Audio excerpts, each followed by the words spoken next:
የክርስቲያኖች እንቅፋት ትልቁ ሄሮድስ ነው። ሄሮድስ የሚከተሉትን ስራዎች ያደረገ ሰብአ ሰገልን ተቀበላቸው፣ በቤተ መንግስቱ አስቀመጣቸው፣ መገባቸው፣ አበላቸው፣ አጠጣቸው፣ አከበራቸው። ግን ልቡ ስውር ነው ሄሮድስ። ዓለም አንዳንድ ሰዎች አሁን ጫቱን ለቀው የጸሎት ጊዜ ከገቡበት ጊዜ ጀምሮ ይሄ ጫት ይቅሙ የነበሩ ጓደኞቻቸው እንዴት የጠፋ ምን ይሉና ጠጋ ብለው እንዴት ነው እኔ እኮ እሱን ትቻለሁ የድሮ አመሌ ጠፍቷል ፋራ ሆንክ ማለት ነው ይሉና የተወሰነች ደቂቃ እንኳን አብረው መቆም አይፈልጉም። ለምን በሚገባ ልንጸልየው የሚገባ መጽሐፍ ነው። ለሁለት ደግሞ ከመጣት ማታ ቀን በ6 ሰዓት ደግሞ በቀን በ6 ሰዓት ላይ መልካ ሚካኤልና መልካ ስላሴ ነው የሚጸልየው 6 ሰዓት ላይ አቤት እዚህ ጊዜ ቀስሩ ጋሬን በሙሉ ጸጥ ይላል። አንድ ክርስቲያን ወደ ክርስቶስ ሲሄድ መጀመሪያ ደግሞ የሚቀርበውና የሚያገኘው ማን ይመስላችኋል? ራሳችሁ ንገሩኝ። አንድ ክርስቲያን ወደ ክርስቶስን ለመፈለግ ሲጓዝ መጀመሪያ የሚያገኘው ማንን ነው? ሄሮድስን ነው። ማንን ነው የሚያገኘው? ታዲያ በቃ አሁን እኮ ሄሮድስ ነው የሚያስቸግረን። ቤተልሔም ለመድረስ ክርስቶስን ለማየት ከእናቱ እቅፍ ጋር ለማግኘት መጀመሪያ የሚቀድመው ሄሮድስ ነው።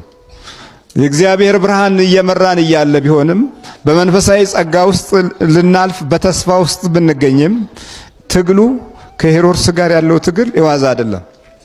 ወርቃቸውንም ብራቸውንም አምልኮታቸውንም ይዘው ሄሮድስ ጋር ነው የተጠጉት። የክርስቲያኖች እንቅፋት ትልቁ ሄሮድስ ነው። ሄሮድስ የሚከተሉትን ስራዎች ያደረገ ሰብአ ሰገልን ተቀበላቸው፣ በቤተ መንግስቱ አስቀመጣቸው፣ መገባቸው፣ አበላቸው፣ አጠጣቸው፣ አከበራቸው። ግን ልቡ ስውር ነው ሄሮድስ። ዓለም ልክ እንደዚህ ነች። ትቀበልሃለች፣ ታባብልሃለች፣ ተመግበሃለች። አንዳንድ ጊዜም ፍላጎትህን ለማሟላት በምታደርገው ትግል ውስጥ የመጀመሪያ ተሳታፊ ናት፣ ረዳት ናት፣ ታግዝሃለች። ወደ ቤተልሔም ስትሄድ ምንም የለም። ቀና ማለት ብቻ ነበር የሚያስፈልገው ወደዛ ለመሄድ። ግን ቀና ብለው እያዩ ከብርሃኑ አሁን ተለዩ። ብርሃኑ ቆመ። ሄሮድስ ጋር ሲደርሱ ወደ ላይ የሚያዩበት ብርሃን የለም። አሁን የሚያዩት ሄሮድስን ብቻ ነው። ወደ እግዚአብሔር አምላክ መንገድ ስትመጣ መንገድ ላይ የምታገኘው ሄሮድስን ነው። ኑሮህ ሄሮድስ ነው፣ ጊዜ ሄሮድስ ነው፣ ዘመንህ ሄሮድስ ነው፣ ቤተሰብህም ሄሮድስ ነው። የእግዚአብሔር የሆነውን ነገር ይከለክልሃል። እንደው ጸሎት ጀምራችሁ ቤተሰቦቻችሁ አልተሰላችሁ? አልፎም ተርፎ እንኳ በቤት ውስጥ ያሉት ባልና ሚስቶች አንደኛው ጸሎቱን ረዘም ካደረገ ወጡ ሊበርድ ነው ትላለች። ቡናው ፈልቶ እኮ ቀዘቀዘ ትላለች። መነከቱ ሰዓት አልፏል እኮ ቀነስ አድርገው ይሉሃል። ጠበቅ ስትል መንፈሳዊ ኃይልህ በርታት እየጨመረ ሲመጣ የውስጥ ተመስጦህ ከፍ ሲል ሄሮድስ ቤት ውስጥ ቁጭ ብሎ ብርሃንን ይከለክልሃል። አሁን ሰብአ ሰገል ብርሃናቸው የለም። ሄሮድስ ብቻ ነው አሁን የሚያዩት። ቀና ቢሉ የለም፣ ቀና ቢሉ አሁን ደስታቸው የሄሮድስ ምግብና መጠጥ ብቻ ነው። ሌላ ምንም አይነት ነገር የለም። ወደ ሰማይም እንዳያዩ ብርሃኑ ተጋርዷል። ለምን? እዛ ቤተ መንግስት ውስጥ የእግዚአብሔር ብርሃን አያርፍም።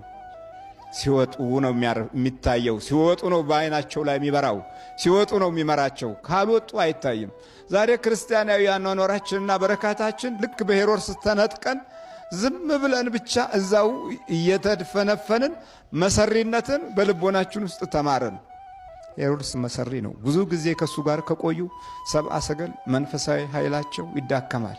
የአባቶቻቸው ተስፋና የሚፈልጉትንም እድል አያገኙትም።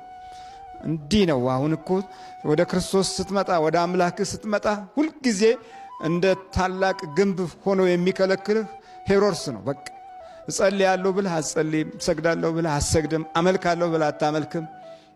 ቤትህ ውስጥ ራሱ ቤትህም ይፋለምሃል። ከመሰረቱ ችግር ያለበት መሬት ከሆነ የእርግማን ልጆች የረገጡትም ከሆነ ሲያቃዥህ ነው የሚያድረው እና ተስፋህ ላይ አደጋ እየፈጠረ እንዳታገኘው፣ ከክርስቶስ ጋር እንዳትዋሃድ፣ በእግዚአብሔር ብርሃን እንዳትመራ፣ ኑሮህ ላይ ቅድስና እንዳይኖር የልብ ቡራኬም የእግዚአብሔር ፍቅር እንዳይሆን ሁልጊዜ ይታገላል ሄሮድስ። እየሰማችሁ ነው? ስለዚህ አንድ ክርስቲያን ሄሮድስ ጋር ካልደረሰ በምንም መንገድ ቤተልሔም አያገኛትም። እንግዲህ ለማምለጥ የሚደረገው ትግል ላይ ነው አሁን ያለ ነው። የእኛን ሄሮድሶች አሁን ቶሎ ለማምለጥ አንዳንዴ የራሳችን ይሄ ሎጂኩ ደግሞ በጣም የጨመረበት ዘመን ስለሆነ ማንኛውንም መጽሐፍ ገለጥ ስታረገው ሎጂክ ይሰጥሃል።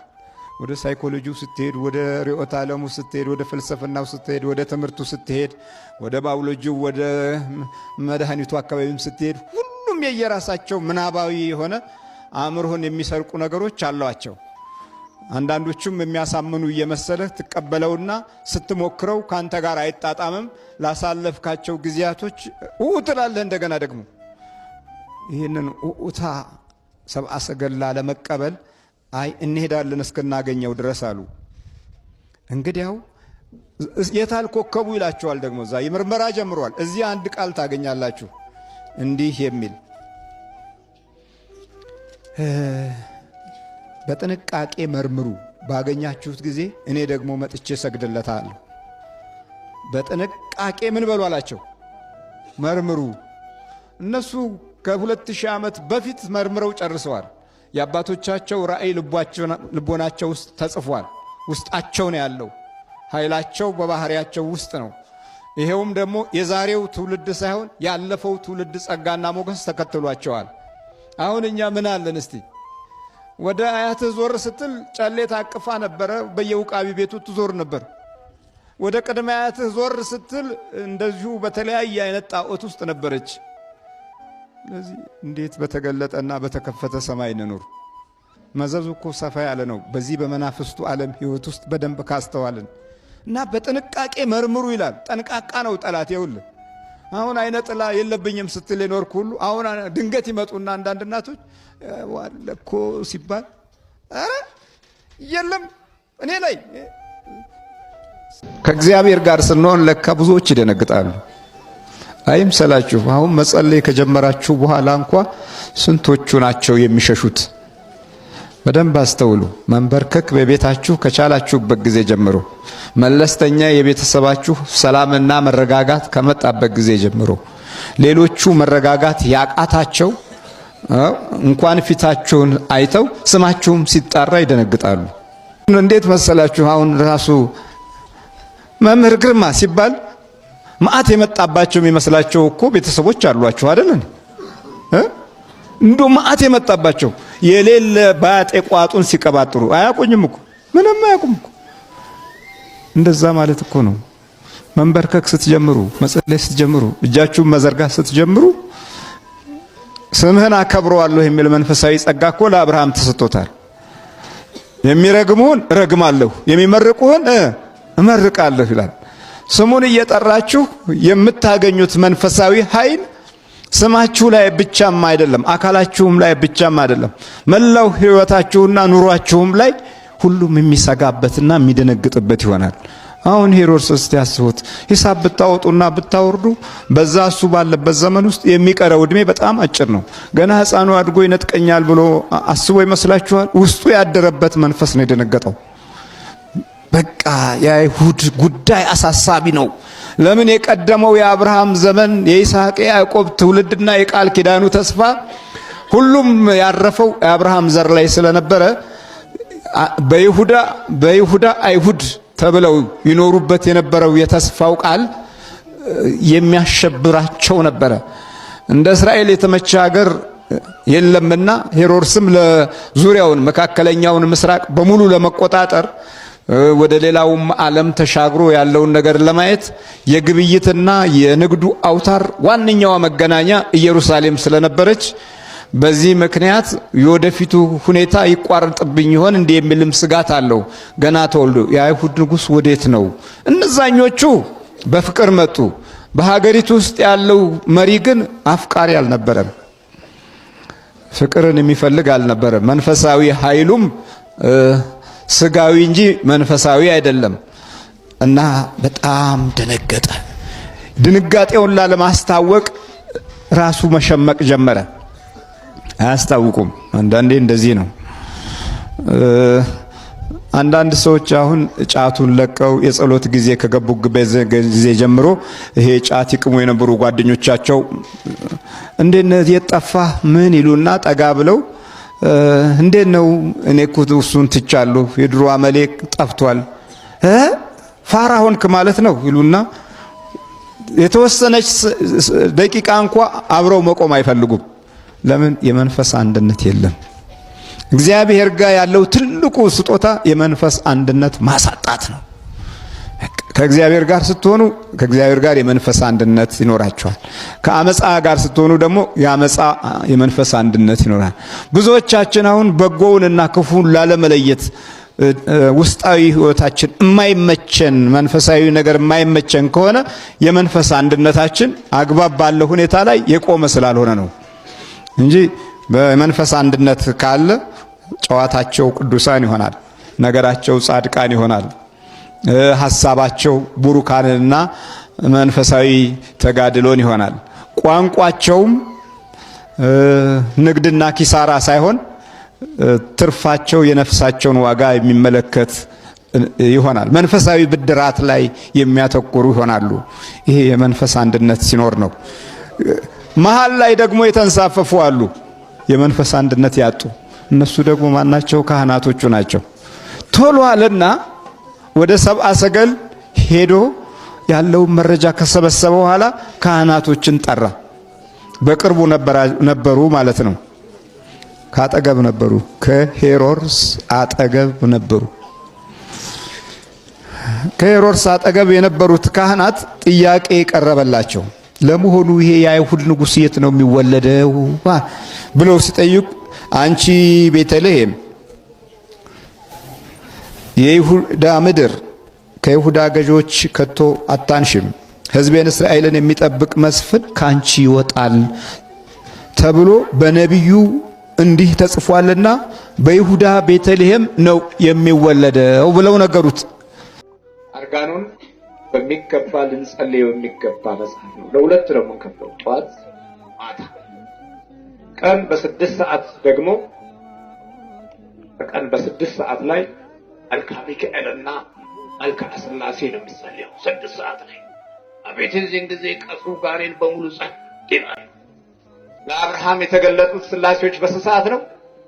በ6 ሰዓት በመምሬ ዛፍ አጠገብ ታላላቅ የሚወለዱ የተስፋ ልጆች የተገኙት በ6 ሰዓት፣ እግዚአብሔርና ሰው አንድ ጋር የበላበት በ6 ሰዓት፣ ሥላሴ በአንድነትና በሶስትነት የተገለጡበት በ6 ሰዓት፣ ዲያብሎስ አጋንንትና ሰራዊቱን ሳጥናኤልን ከሰማይ የጣለው ቅዱስ ሚካኤል በ6 ሰዓት፣ የቀትር ጋኔን የወደቀበት በ6 ሰዓት። የዛን ጊዜ እጅህን ዘርጋ ብታርግ በአካባቢው ላይ ያለው መንፈስ ሁሉ ይናወጥና ስፍራውን ይለቃል። አቤት ይሄ በ9 ሰዓት ደግሞ መልክአ መድኃኔዓለምና መልክአ ዑራኤል ነው። አባት ሆይ የሚያደርጉትን አያውቁትም ብሎ ዲያብሎስን ያሳፈረው በዛ ሰዓት ነው። ቅዱስ ዑራኤል ደመ ማኅተሙን በዓለም ላይ ለክርስቲያኖች ደመ ማኅተሙ ያለበት ቦታ ሁሉ ይቀደሳል። ከሰማይ ፍንጣቂ የወረደበት በዛ ሰዓት ነው። ከጽዋ የፈሰሰው ደም የጌታዬ ደም በምድር ላይ እንዴት ይፈሳል ብሎ ይዞ ሲሄድ አይ እኔ የመጣሁት እኮ አለ ለሰው ልጅ ዘርና ለምድር ነው ብሎ ተገለበጠ። ያ ደም ያለበት ቦታ ላይ ሁሉ ክርስቲያኖችና ቤተክርስቲያን አለ።